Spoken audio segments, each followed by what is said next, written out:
Bonjour à tous pour une nouvelle vidéo. Aujourd'hui nous allons dessiner un paysage couché de soleil, une montagne dans la brume avec des couleurs de coucher de soleil. Je commence à mettre une couleur bleue par certains endroits.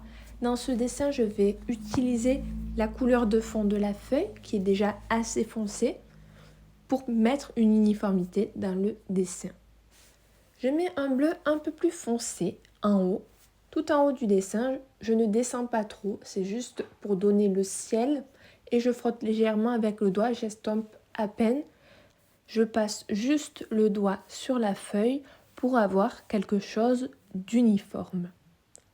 Je prends une couleur plus claire, il s'agit d'un beige et je vais le mettre en bas du ciel. Donc l'idée est d'avoir la couleur foncée en haut du ciel, une couleur intermédiaire au milieu et de mettre la couleur souvent plus chaude, ici c'est un beige, elle est légèrement plus chaude, en bas du ciel.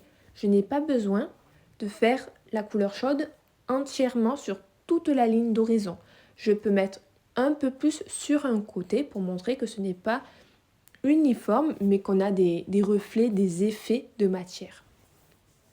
Pour pouvoir définir le dessin et continuer avec plus de facilité, je mets un petit trait pour montrer et positionner les montagnes que nous aurons par la suite et je continue le ciel. Je prends une couleur encore un peu plus chaude, je fais des petites traînées dans le ciel pour montrer la brume. Je mets à ce moment-là une sorte de jaune beaucoup plus soutenu et je commence à descendre pour créer la brume. Je crée la brume grâce au geste que je fais au mouvement. Donc, plus appuyé au début, comme vous le voyez, et qui quand je remonte est beaucoup plus léger, ce qui permet d'avoir cet effet vaporeux. Je continue à ce moment-là avec des couleurs plus chaudes. J'ai commencé le haut du ciel avec des couleurs plus froides, les bleus, et je suis descendue en utilisant fur et à mesure des couleurs plus chaudes.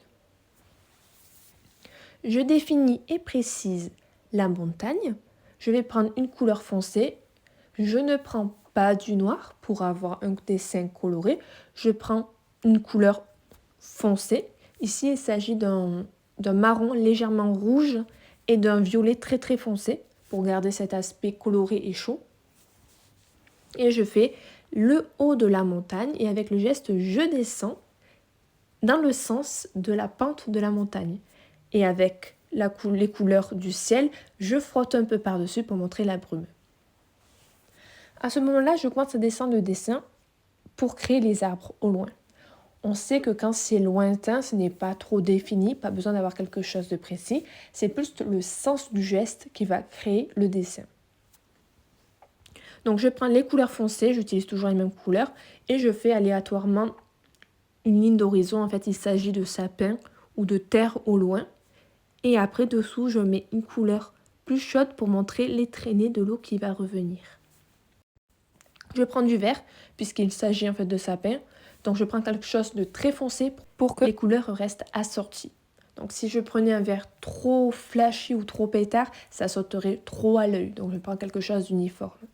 Je descends avec les mêmes couleurs que j'ai utilisées en haut du dessin pour avoir un rappel dans l'œil de celui qui va regarder le tableau fini. Donc je garde à peu près toujours les mêmes couleurs. Et je commence à descendre, faire des traînées de couleurs pour montrer le sens de l'eau qui va revenir vers nous.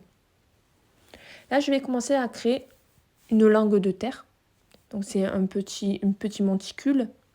Je fais les bords assez foncés et je mets une couleur plus chaude, plus éclatante par-dessus pour montrer la luminosité, le soleil qui se reflète et montrer les rainures, les irrégularités de la Terre. Je continue de préciser et de descendre. Donc là, je fais un geste vertical pour montrer les reflets du soleil. Je continue à faire le second monticule de terre. Je montre la forme grosso modo au début, la forme principale, et je définis par la suite avec les différentes couleurs superposées. À ce moment-là, on voit que j'avais fini le dessin, les principales touches, et je continue à préciser. Certains endroits qui me paraissent opportuns à préciser, je remets au moment donné quand je pense utile un petit coup. Et je vais commencer à faire l'eau tout devant. Donc on peut avoir une eau plus précise. Donc c'est pour ça qu'à ce moment-là, je vais prendre le temps de mettre plusieurs couleurs dans l'eau.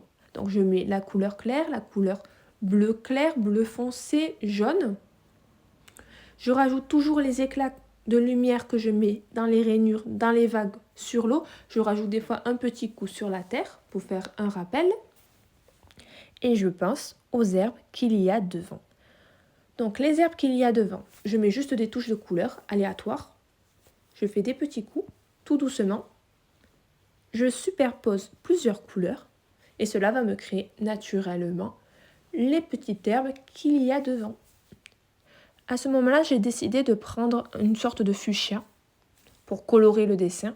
Donc je fais ça très doucement, je n'appuie pas trop pour que ce ne soit pas trop agressif à l'œil. Mais j'en rajoute à d'autres endroits dans le dessin pour que cela reste uniforme, pour que ce ne soit pas trop visible juste devant alors que la couleur n'est présente nulle part ailleurs. Le dessin est maintenant terminé. Je vous montre toutes les couleurs que j'ai utilisées. J'en ai utilisé 15 au total pour avoir le dessin fini, un paysage de brume.